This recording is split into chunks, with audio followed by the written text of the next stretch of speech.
Chicos, bienvenidos a nuestra primera clase de ciudadanía por plataforma Zoom. Es un gusto tenerles tan cerca, aunque sea por medio de la virtualidad. Me parece todo un reto, literalmente, pensarnos en tiempos pandémicos, cómo vencer a la geografía que se nos impone, cómo vencer el estado de excepción que se nos plantea. Utilizando estos medios, siempre y cuando la virtualidad no desvirtúe los vínculos humanos que tienen que formarse, ¿no? Creo que ahorita se nos plantean un montón de riesgos en el siglo XXI y esperemos poder vencerlos. Ahora, dos, ustedes tienen ya el temario y también ya leyeron algo, tal vez alguna pregunta sobre las asambleas, el origen, función. No. Estaba difícil. No. Quedó claro con el documento que teníamos que entregar ayer con la tarea y eso. Bien, entonces, primero que nada, que sepan que las asambleas nacionales, las asambleas constitucionales no son un invento de la modernidad, no aparecen con la Revolución Francesa, sino que preexisten al Estado liberal burgués, ya existían durante la Edad Media, fueron un instrumento de los reyes y monarcas para que el pueblo se sienta escuchado, no necesariamente sus peticiones eran atendidas, ¿no es cierto? Pero que con la Revolución Francesa plasman la necesidad de que el pueblo sea quien desarrolle su sistema jurídico, desarrolle su sistema de normas que garanticen la satisfacción y el acceso a necesidades políticas, a necesidades básicas. La Revolución Francesa nos trae los derechos del hombre y el ciudadano, que establecen principios de libertad, principios de igualdad, establece la distribución de poder, ¿no es cierto? Pero no es la única asamblea constituyente de la que hay conciencia en la modernidad. Tenemos la Asamblea de Independencia de Estados Unidos, que da origen a la nación que hoy domina el mundo. Tenemos también las asambleas de independencia en América Latina que empiezan a tener un rol fundante en la política en la que se reconocen los ciudadanos. Antes de pasar al siguiente tema, primero problematicemos sobre algunos conceptos de estas asambleas constituyentes. Micaela, querida, Sacón. La Asamblea Constituyente Francesa, la Asamblea de la Revolución Francesa da origen a un documento importante que es la Declaración del Hombre, de los Derechos del Hombre y el Ciudadano. Pero ¿qué problemas nos supone esta Declaración de los Derechos?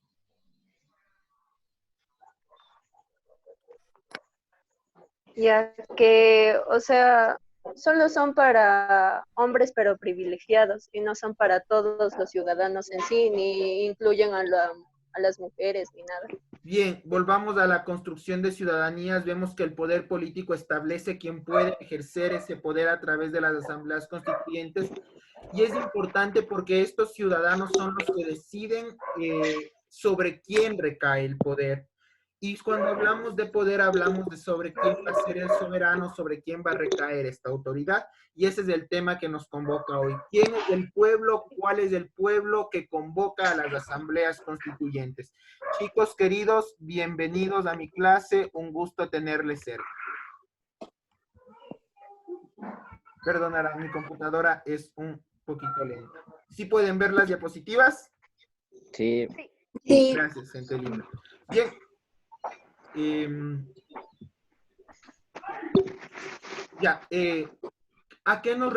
Todos hemos oído el término soberanía.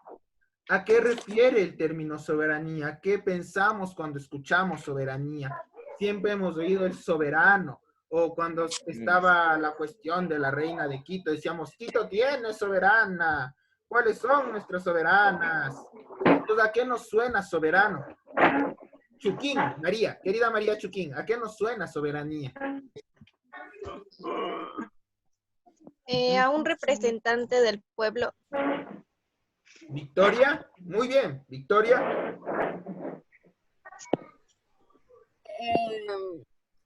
A un líder, creo, tal vez, no sé.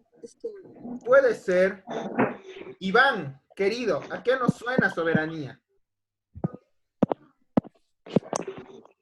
A personas que gobiernan sobre otras. Por ahí va más. El concepto de soberanía se desarrolla en la Edad Media y tiene como objetivo enunciar a cuál es la persona que ejerce autoridad y control sobre el resto de la población, ¿no es cierto? Y hay algunos teóricos como Carl Smith, hay algunos teóricos como Thomas Hobbes, que dicen que la soberanía tiene que cumplir el mandato de gobernar por el bien común, pero que este mandato no tiene por qué respetar a ciertas leyes civiles, porque para la visión medieval la soberanía tiene un principio que es la ley divina. Y si decimos que es una ley divina, hablamos de la ley de Dios. ¿Y hay algo encima de Dios? No. Entonces, vamos dándonos cuenta que el concepto de soberanía que utilizamos hoy en el siglo XXI es bastante diferente del concepto con el que aparece. ¿No es cierto?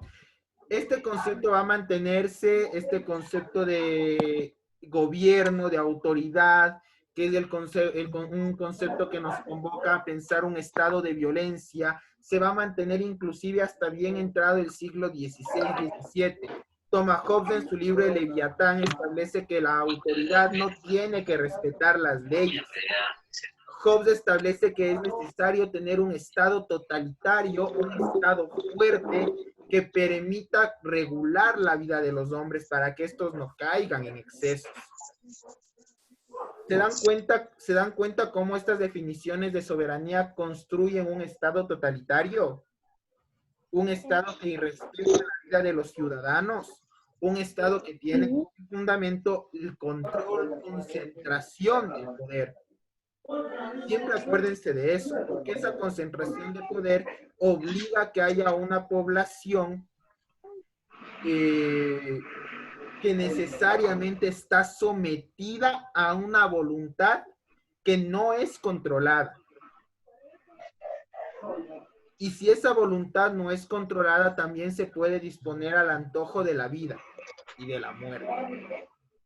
Y si yo digo al antojo de la muerte, quiere decir que podría establecerse un castigo muy severo sin necesidad de que exista una prueba fundante. ¿Va quedando claro o alguien tiene hasta aquí una pregunta? Profe.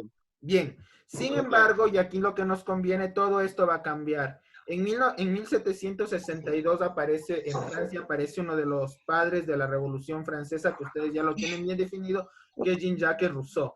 Rousseau escribe su libro más famoso, que es ¿cuál, Johnny Salazar? ¿Cuál? Tú dime. No lo cacho, profe. O sea, sí creo que lo conozco, pero no lo cacho. Ya, el libro más importante que escribe Jean-Jacques Rousseau es El Contrato Social. Eso acuérdense el dedillo. Ya, sí, eso ya tienen que saberse como cómo prender un fósforo para calentar agüita. Ya. El contrato social nos dice que los seres humanos cedemos ciertas libertades para acceder a ciertos derechos. ¿Puede apagarlas? Apagarlas. Hola, Dani.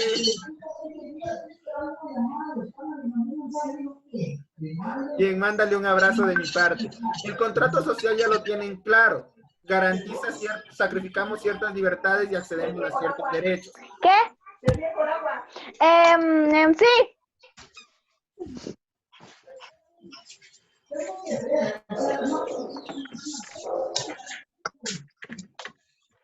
Ya.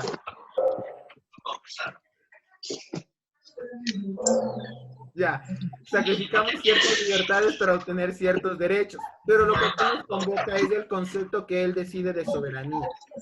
La Revolución Francesa trajo entre sus grandes postulados dividir a los poderes en tres, ejecutivo, legislativo y judicial, pero también la Revolución Francesa que nos dijo que estos poderes deben ser autoproclamados o deben ser elegidos. Dani Balseca.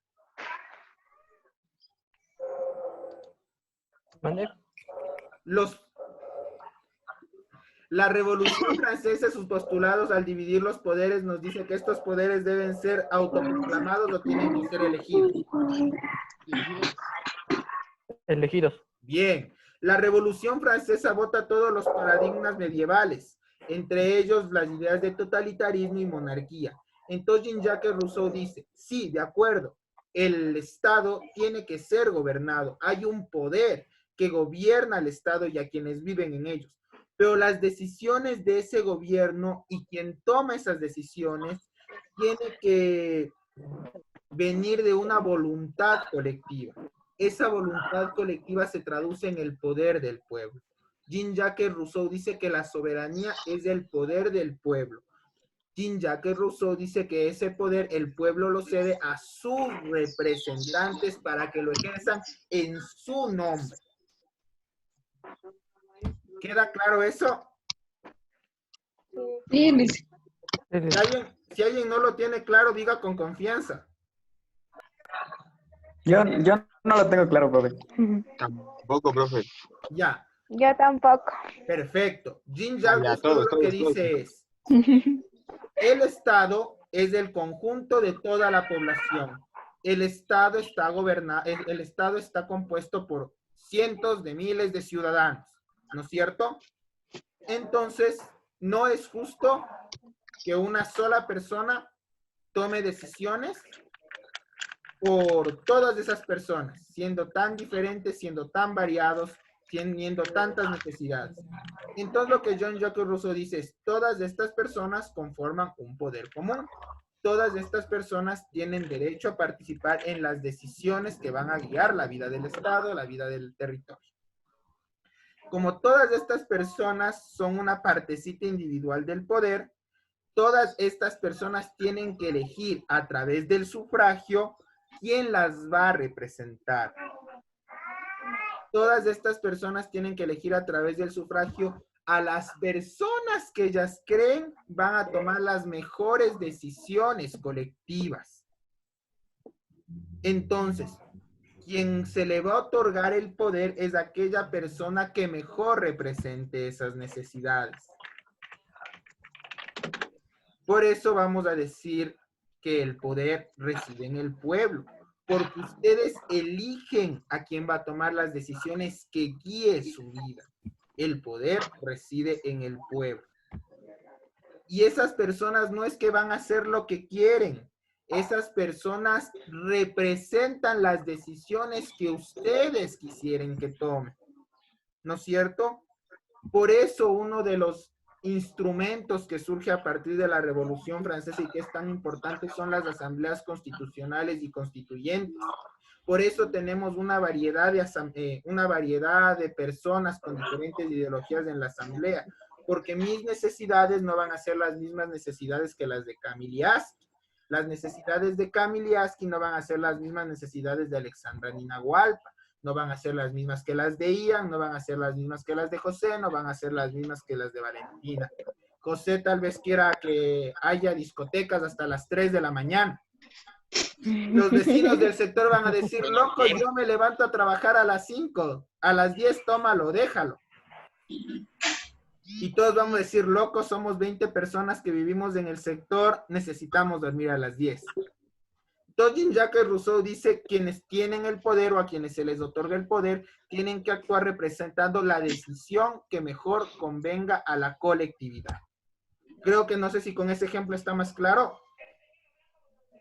¿O más confuso?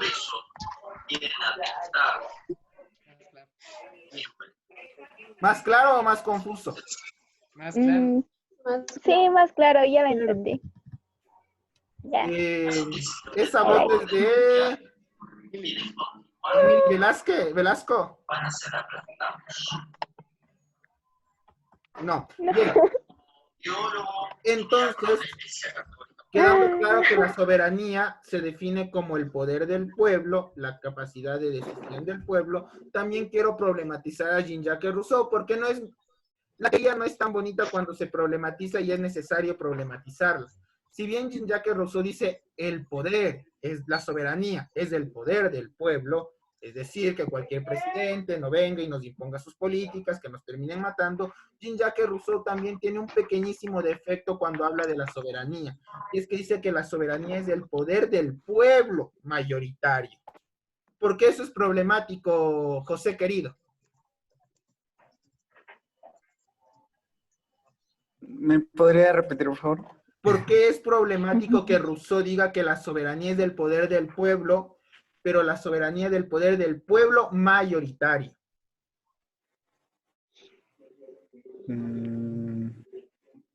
No, no le sabría decir, profe. Muy bien. Camili Castro. Camila Castro. ¿A cuál de las dos? Camila Castro. O sea, decídese.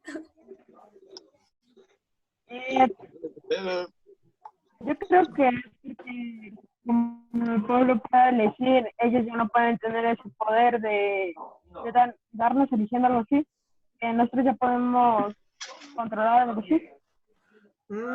Por ahí, por ahí. Samantha Ortiz.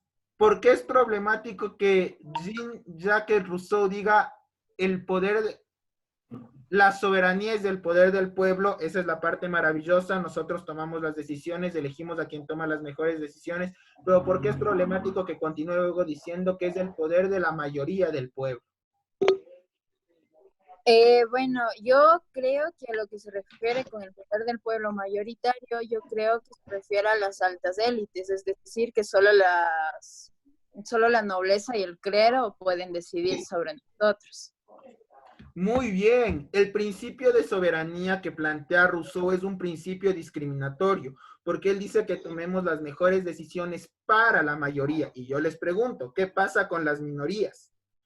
Y tomemos... Se ven afectadas y perjudicadas por la toma de decisiones de las élites. Exacto, pensemos en la misma Revolución Francesa. La Revolución Francesa fue una revolución de las élites burguesas, que liberalizó la economía, permitió la libre empresa, pero donde los trabajadores, antes siervos de gleba, ahora obreros proletariados, siguen en condiciones de desigualdad.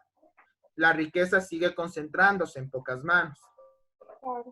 El principio de libertad está manteniéndose. Tú eliges a quién vendes tu trabajo, tú eliges cómo acumular riqueza, pero las diferencias socioeconómicas que se establecen de estos principios filosóficos siguen siendo palpables y se sigue construyendo un concepto de ciudadanía. Por ejemplo, siglo XXI Ecuador.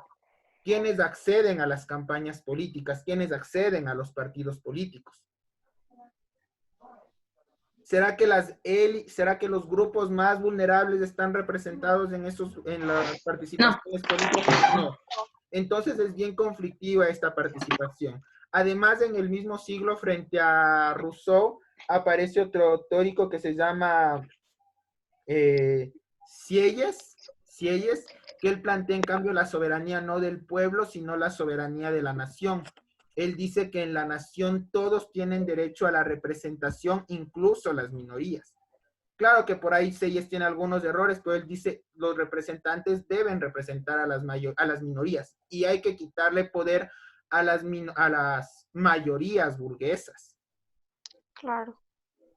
Entonces, definido eso, no sé si queda claro el concepto de soberanía hasta ahí. Sí. Bien. Acuérdense, por tanto, que por Jean-Jacques Rousseau textualmente en su contrato social dice: la residencia legal y efectiva del poder de mando de un conjunto social se encuentra por la universalidad de los ciudadanos. De nuevo, esa universalidad de ciudadanía se traduce a través del voto. Por eso hemos tratado el voto a lo largo del año. Yo sé que la palabra sufragio ya nos tiene cansados, pero es lo que guía el derecho de ciudadanía o es el norte del derecho de ciudadanía en las democracias. Claro. Para finalizar, en Ecuador hablamos del principio de soberanía. ¿Qué es el principio de soberanía? Es el poder que ejerce el pueblo para tomar decisiones. Esas decisiones recaen sobre la capacidad de nuestros representantes. Acuérdense.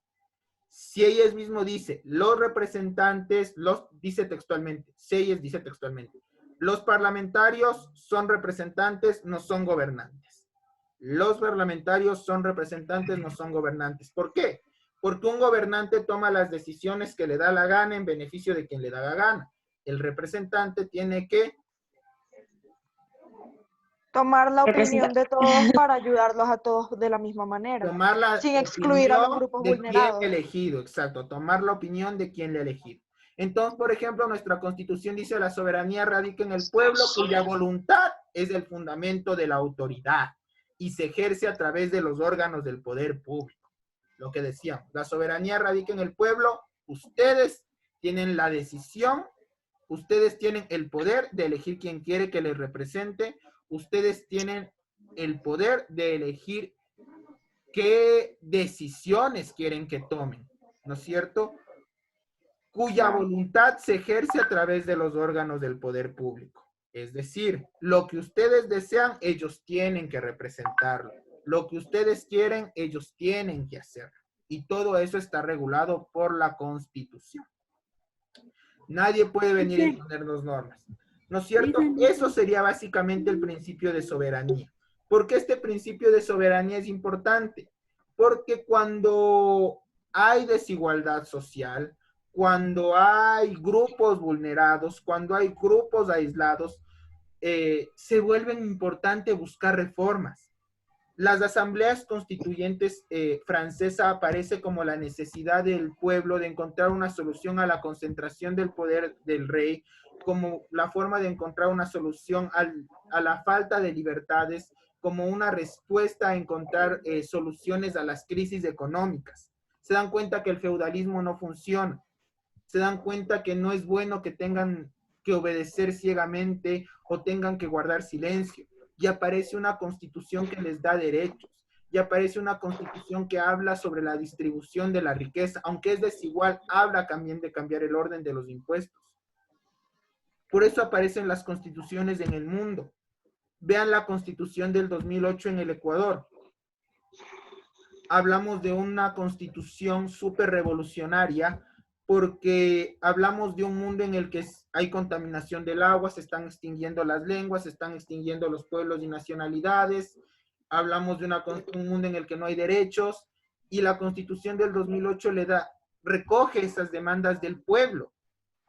La constitución del 2008 recoge las necesidades del pueblo, porque las leyes que estaban del 98 no corresponden al tiempo histórico en el que vivíamos. Por eso es importante hablar de soberanía y del pueblo como agente de las asambleas constituyentes. No sé si alguno de ustedes se ha visto esta serie, El cuento de la criada. No.